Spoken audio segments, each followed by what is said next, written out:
लद्दाख श्रेणी।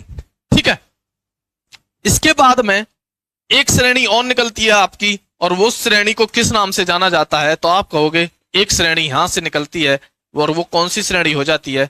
तो आप कहोगे कौन सी है भाई? ये है आपकी जास्कर श्रेणी। ये कौन सी श्रेणी है आपकी? जास्कर श्रेणी। समझ में आई? मैपिंग हुई क्लियर? सबसे पहले काराकोरम श्रेणी, दूसरी लद्दाख श्रेणी, तीसरी जास्कर श्रेणी, सारे के सारे कहां से? पामीर की गांठ से ही निकले हुए हैं। ठीक है, तो मैंने आपको बताया, और ये तीनों भाग क्या किसके भाग हैं? ये ट्रांस हिमालय के भाग हैं। ये तीनों भाग किसके भाग हैं? ट्रांस हिमालय के भाग हैं। और बच्चे, एक श्रेणी लद्दाख का ही भाग होती है। किसका भाग होती है? लद्दाख का भाग होती है। इसे मैं यहां लिख रहा हूं,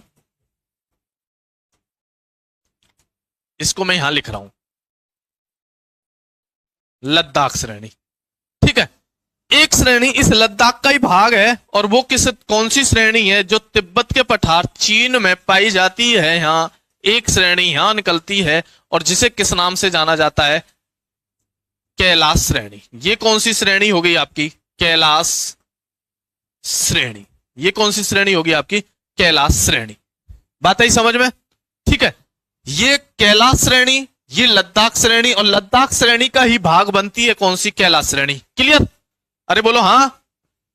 ठीक है, तो हमारा जो ट्रांस हिमालय है वो इस तरीके से विस्तारित है। ट्रांस हिमालय हमारा इस तरीके से विस्तारित है। यही हमारा क्या है? ट्रांस हिमालय है।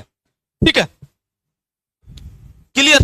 तो ट्रांस हिमालय को लेकर के कुछ महत्वपूर्ण तथ्य लिखो पहले, उसके बाद में फिर जो अलग अलग श्रेणियों से क्या क्या तथ्य बनेंगे वो